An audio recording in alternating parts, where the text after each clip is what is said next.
Minister, tell us what led to the decision not to seek re-election. You know, it's been a lot of years, and it has been a job that I've been truly humbled by and have so many people to thank for it. But it's been a lot of years, and so in my mind, it's time. I actually consider that the last election and chose to do 4 more years. But at the end of this term, it'll be 25 years. So that's considered a very long political life. And I'm not getting younger, so it's time. What changed your mind last time when you thought about it? There was just a number of issues, not anticipated COVID, of course, that I thought that I could still contribute to. And probably I still feel that way, but at some point you have to go. It's time for family more than has been in the past. What does it mean to you to become the first finance minister, woman finance minister in the province, and pick up Mervyn's and some of the other accolades you've gotten as deputy premier, longest serving cabinet minister? What does that mean? It's humbling. It's definitely not something I ever anticipated when I decided to run. I ran thinking I wouldn't even win in the first place.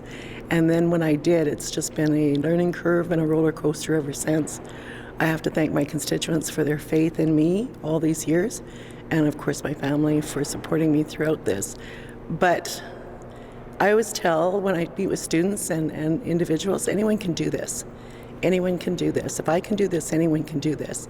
If you're committed to the province, you love the province the way I do, I have no intentions of leaving the province, and you just truly listen to people and do your best. You will never please everyone. You will never get everything exactly right, but give it your all. Are there any things that stick out in your mind that you're most proud of? I know it's hard to summarize a 25-year career, but have you thought about that and what would stand out to you? It's always been introducing the SED program for individuals with disability is my one thing that remains in my mind that I just felt was so important to do, and so proud that I was able to do that. To have an income support for individuals with disability that gave them dignity and then additional flexibility that other income support program didn't have. What has been your favorite cabinet portfolio? I would have to pick 2, and it would be social services and finance, so very opposite. So for very different reasons, but those would be my 2 favorites. Why? Social services is a portfolio that tugs at your heart, where you can truly, make a difference, as I said, with the SED program for disabilities. But there's other areas that you can make a difference to individuals, people, directly. Finance, I love numbers. I love spreadsheets, so it's more of where I have a passion for those skills. And how do you feel about the leadership of the Premier and where the government is going in the party? You know, I have served under 4 leaders, if we count Lyle Stewart as an interim leader. All have been amazing. All have probably put more confidence in me than I thought I should get. They're very, very different 4 leaders, but they were the right people at the right time. And I still believe that. I think that we have a very strong leader, and we have the right leader at the right time. Who's your favorite? Don't have one. What are your thoughts on having the 3 fellow cabinet ministers announced kind of at the same time? That some Don Morgan and some other names, and people that went in and out of cabinet that are running again. That's a lot of change right now from the election.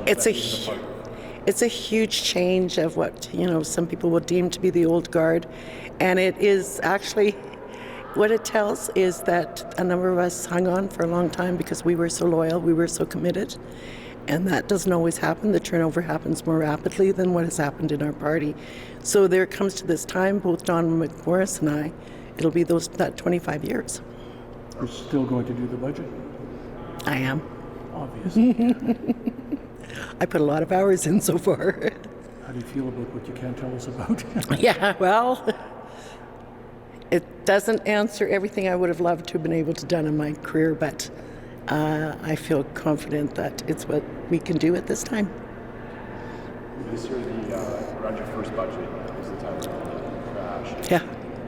When you look back on that, and what it did to the community and what it represents, what are your thoughts now, years later, how government and others, like yourself, organizations, reach out to the community? You know, it was very challenging to stand in the House because, of course, I knew those families, some of those families, not all of them, of course, but I knew some of them. It was extremely challenging, but needed to be done for the province, and Humboldt has gone through a lot. And they do want to establish respect for that event, but to get back to a normal where they're not defined just by what had happened. And I think they've done a great job of doing that.